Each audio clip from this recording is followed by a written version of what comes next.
It was a warm May morning in 1990 with the sun polishing the steel and glass walls of the NatWest building that rose over the cluster of city banks, insurance offices and, hidden from view, the Bank of England with its Greek columns and the Union Jack fluttering above the roof as if to say all was well in the world. And it was, at least for Keith Cheeseman. He moved away from the window. Keith hated the NatWest.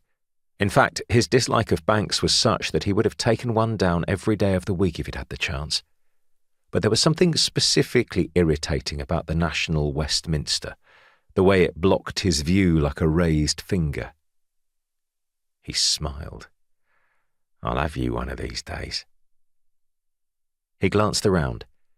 An Englishman's home is his castle. This was his. The penthouse at the Barbican, London, with fresh flowers in tall blue vases and Persian rugs neatly placed over shiny oak wood floors. Mrs. Primrose, the cleaning lady, kept everything immaculate the way he liked it. He had learned in the army there is a place for everything, and everyone has their place. He'd signed on at 18 with the Royal Artillery in 1961 and did 6 years. An unlucky number intoned twice in his life by judges as they cracked their gavels down on the bench.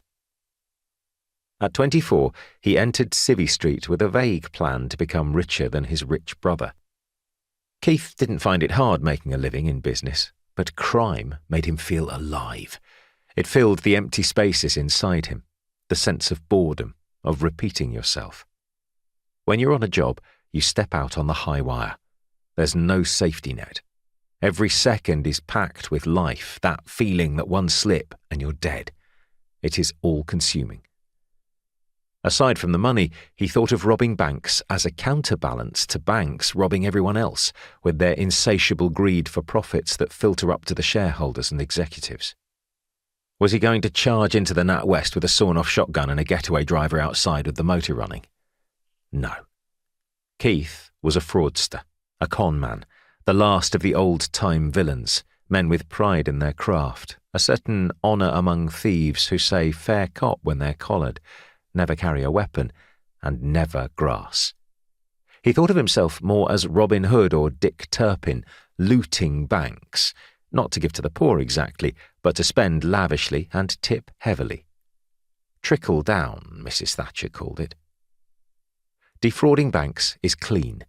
If you dip into someone's account, the bank is duty-bound to repay the money. No one gets hurt, except the banks. He strode down the hall in carpet slippers and put the kettle on. He took a grip on the roll of flesh over his waist, then went up on his toes to stretch his shoulders. He was a big man, still fit from athletics and football. He could have gone pro and had trials for Everton and Birmingham, but back in the day, Stanley Matthews, the most famous player in the country, was only earning £23 a week. How could you live on that? That's the downside of the good life.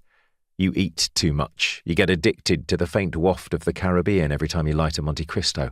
When you open a bottle of 1968 Chateau Lafite, you're not going to leave half.